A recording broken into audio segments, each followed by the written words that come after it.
टुनटुनी चिड़िया auto rickshaw चलाने का काम किया करती थी और जंगल के सभी बच्चे और पक्षी टुनटुनी चिड़िया के ऑटो रिक्शा में बैठना पसंद करते थे, क्योंकि टुनटुनी चिड़िया सबसे किराए के पैसे बहुत ही कम लेती थी। परंतु उसके पड़ोस के कालू कौवा और सुंदरी कौवी उसकी तरक्की से बहुत जला करते थे।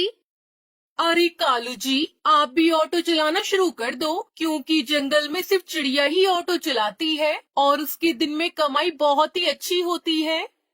सुंदरी जी, ऑटो चलाना तो मैं भी चाहता हूँ, लेकिन हमारे पास ऑटो है कहाँ और ना ही ऑटो खरीदने के लिए पैसे हैं। कालू जी, क्यों ना हम चिड़िया को ऑटो चुरा लेते हैं। सुंदरी, ऑटो पर एक नंबर प्लेट होती है और हमें पुलिस 1 मिनट में ही पकड़ कर ले जाएगी, फिर चलाती रहना जेल में ही ऑटो। चलवाना तो आपसे ऑटो ही है, चाहे कहीं से भी जुगाड़ करूं। और हाँ, आज के आज घर पे ऑटो आ जाना चाहिए। परंतु मेरे पास तो 1 भी रुपया नहीं है, तो फिर मैं कहाँ से ऑटो खरीदूं?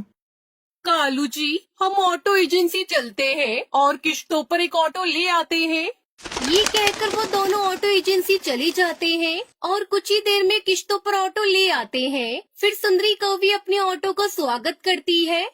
मुबारक हो कालू जी आपको। सुंदरी जी, आपको भी मुबारक हो, अपना कंडक्टर जो रखूंगा मैं आपको। ये देखकर टुनटुनी चिड़िया उनसे कहती है, कालू भैया, ये तो आपने बहुत अच्छा सोचा जो आपने ऑटो ले लिया। अब से हम दोनों मिलकर ऑटो चलाया करेंगे। हाँ हाँ चिड़िया, क्यों नहीं, अब से ऑटो साथ में ही चलाया करेंगे। भला एक साथ क्यों, हम तो तुमसे पहले ऑटो चलाने जाया करेंगे और तुमसे ज्यादा पैसे कमा कर लाया करेंगे। ठीक है सुंदरी बहन, अब मैं चलती हूँ। फिर टुनटुनी चिड़िया वहाँ से चली जाती है और अगले दिन कालू सुंदरी भी अपना ऑटो लेकर वहाँ आ जाते हैं। वो काफी देर तक खड़े रहते हैं, परंतु वहाँ पर कोई भी पक्षी नहीं आता। फिर कुछ ही देर बाद टुनटुनी चिड़िया भी अपना ऑटो लेकर वहाँ पहुँच जाती है। ये क्या चिड़िया, हमें कितनी देर हो गई यहाँ आए हुए, परंतु कोई भी पक्षी यहाँ क्यों नहीं आया? कालू भैया, पक्षी अभी आते ही होंगे, क्योंकि उनके आने का समय अभी से शुरू होता है, इसलिए तो मैं जल्दी नहीं आती। फिर कुछ देर बाद पक्षी यात्रा करने के लिए वहाँ आ जाते हैं। कुछ पक्षी टुनटुनी की ऑटो में बैठ जाते हैं और कुछ कालू कौवे के में। फिर वो दोनों आगे बढ़ना शुरू कर देते हैं। बस बस यहीं पर रोक दो, मुझे यहीं पर उतरना है। और ये लो अपने 10 रुपए। अरे सिर्फ 10 ही रुपए? हमने तो 20 रुपए सवारी कर रखी है, अभी आपको 10 रुपए और देने होंगे।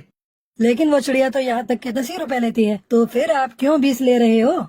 क्योंकि उस चिड़िया का ऑटो तो खटारा है और लेट भी चलता है और हमारा ऑटो तो एकदम नया है, हवाई जहाज से भी तेज चलता है।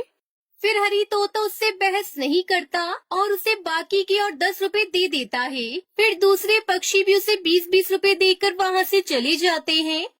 चिड़िया बहन, अब हम इस कालू के ऑटो में कभी नहीं बैठा करेंगे। थोड़ा लेट ही सही, लेकिन हम टुनटुनी चिड़िया के ऑटो में बैठा करेंगे। हाँ हाँ, मैं भी नहीं बैठूंगी, ये तो डबल किराया लेते हैं। सुंदरी, सुंदरी कौवी, ये देखो हमारी पहले ही दिन कितनी अच्छी कमाई हुई है।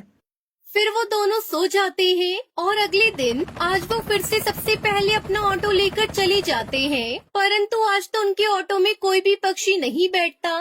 सबके सब बच्चे और पक्षी टुनटुनी चिड़िया के ऑटो में ही बैठ जाते हैं। कालू जी, ऐसा क्या कर दिया हमने जो एक भी पक्षी हमारे ऑटो में नहीं बैठ रहा? सुंदरी, डबल किराया। आज हमने पक्षियों से डबल किराया जो लिया है, इसलिए सबके सब टुनटुनी चिड़िया के ऑटो में ही बैठकर चले गए।